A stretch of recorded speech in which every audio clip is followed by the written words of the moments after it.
What's up, fellas? In the second video of the day, we're going to be talking about some of the weirdest 2021 free agents. And when I say weirdest, I just mean like I have basically no idea what these guys' value is in free agency. You could tell me these guys were going to be signing $5 to $10 million deals, and I believe you. You could tell me some of these guys are going to sign near max level deals, and I would also believe you. These are some of the strangest free agency decisions and situations of the entire offseason in terms of what in the world are these guys going to get paid in an offseason in which there's a lot of cap space and a lot of money to be thrown around if some teams want to, and that's what we're going to be talking about in the second video of the day. But really quickly before we get started, if you enjoy content like this, then consider subscribing. If you're new here, what's up? My name is Tucker. I upload NBA stuff on this channel twice a day, every single day. So if you're looking for the most consistent NBA content on YouTube, then you've found it and consider subscribing. You can leave a like rating on the video as well if you enjoy it, and you can check me out at various socials outside of these videos and a Linktree link down in the description below.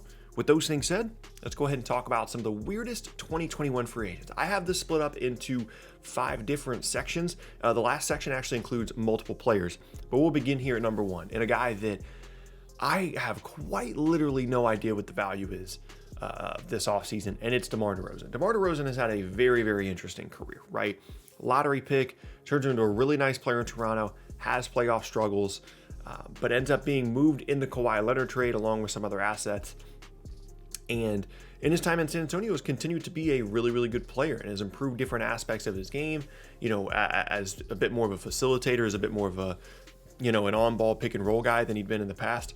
Still can't shoot the basketball off the ball very well at all, and that's continually, you know, kind of limited his possibilities in terms of joining other teams or being traded or, you know, fitting in really well with other groups. And I think that's something that's continued to hold back DeMar DeRozan. And if it was going to happen, you know, if he was going to develop a nice three-point shot, it probably would have happened by now. So we kind of know what DeMar DeRozan is at this point, right? And what he is a really good player. But what is his free agency value? I mean, I think there are multiple teams in the offseason that would be interested. You know, we're looking at Miami, we're looking at Dallas, we're looking at potentially a reunion back in Toronto. You know, there's plenty of teams, like I said, that have cap space in this offseason, and you could make an argument that DeMar DeRozan is a top 2 free agent in this class. And as a result, like, he could get $25-30 million this offseason, or he could get 15. I really don't know what the market is for DeRozan. It seems like there are teams at least relatively interested in trading for him, which is a good sign for his free agency value. But ultimately, I just have zero idea, zero pulse on what DeRozan is going to sign for. Again, you know, you can look at him and say, well, this is a borderline all-star caliber guy that can really score the ball and can facilitate for you. Why would you not want to bring him in? But then you can also look at it and say, well, if you already have a, you know, relatively ball-dominant on-ball star guy, how does DeRozan fit alongside that if he can't space the floor? So some really interesting questions to ask with DeRozan. I think really what makes him an odd free agent is his skill set and his relative inability to fit in on a team. And with all those things considered, I just, again, have quite literally no idea what he would potentially sign for this offseason or where he could potentially go. Maybe San Antonio wants to retain him. Maybe another team is really excited about him. I have honestly no idea. Next up now on the list is a similar player in terms of, you know, I don't understand really how their skill set fits. And it's Josh Richardson. I kind of got caught up in the hype a little bit here with Josh Richardson a couple of years ago. He had a really nice stretch with Miami where he was scoring like a lead guy. You know, he averaged 20-something points per game for about 25-30 games, and he was scoring like a lead guy in a Miami team that didn't have a ton of other offensive talent. And as a result, like, he got moved straight up for Jimmy Butler.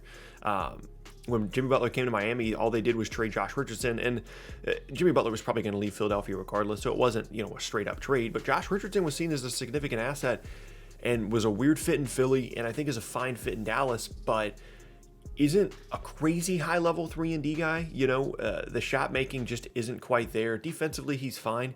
But again, you know, we've seen guys like this get heavily overpaid, you know, in particular off seasons. He has a player option for like $11 million next year, and I honestly am expecting him to decline that because of the amount of money that is going to be available in this particular offseason, because of the market for guys like Josh Richardson that can defend and ideally can shoot. He's not making a ton of shots right now and has had shooting struggles at times in his career, but the ideal version of Josh Richardson is exactly what teams are looking for out of a 2-guard, assuming they already have, you know, a really good lead ball handler.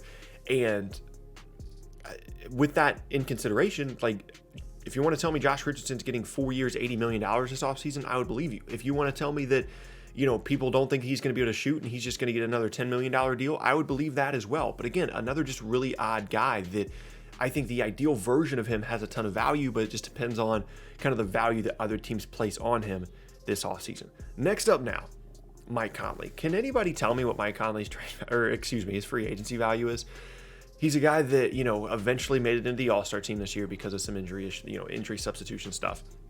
Finally made himself an All-Star team. He's had a really good season in Utah, but is getting older. And, we've seen him kind of have on and off years where one year is really good and the next he's not at all because of just particular lower body injury stuff, apparently.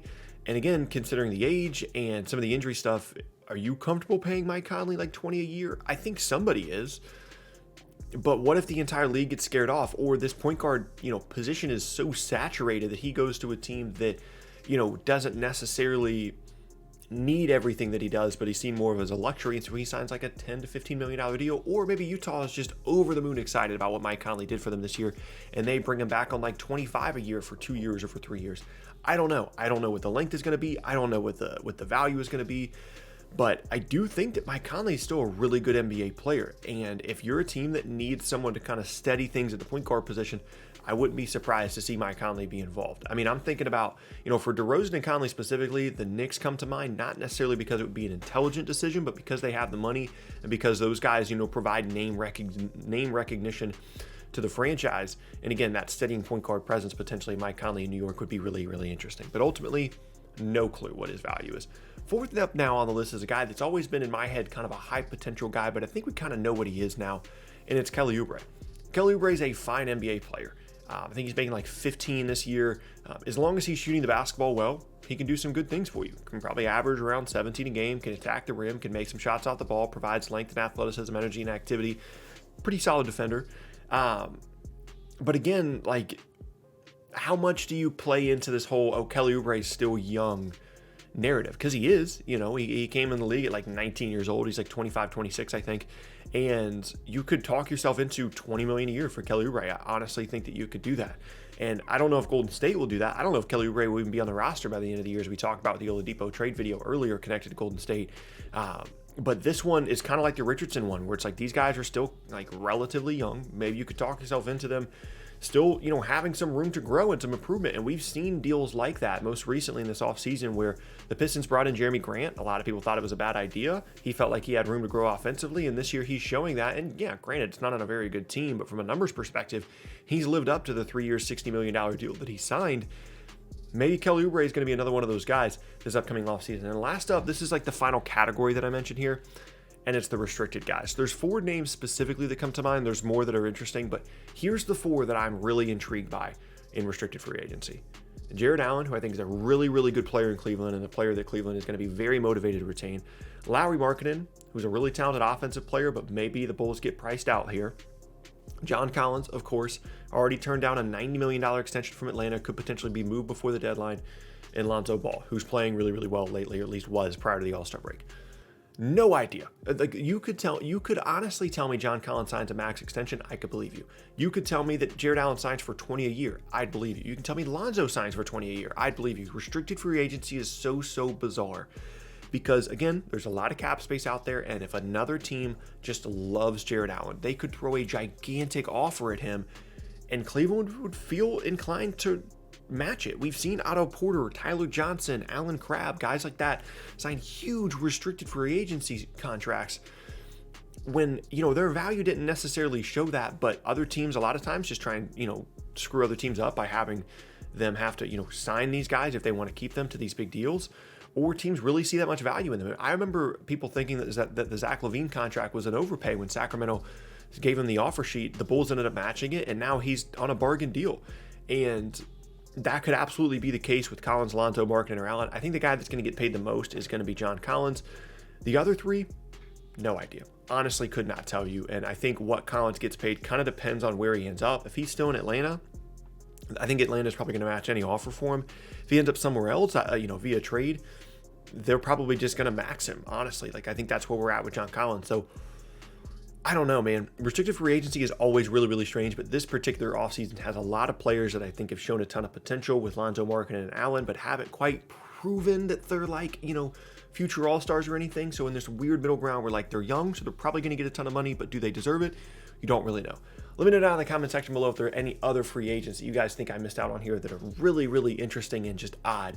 as we approach 2021 free agency. But yeah, that is going to be the end of the second video of the day, and I thank you guys very much for watching. Once again, my name is Tucker. As I said at the beginning, if you're looking for the most consistent NBA content on YouTube, you found it. Check out more videos from me. The box is on screen as well on the channel, as well as on the channel as a whole, as I upload twice a day, every single day. But yeah, hope you guys enjoyed the video. Hope you have a fantastic rest of your day, and I will see you all next time.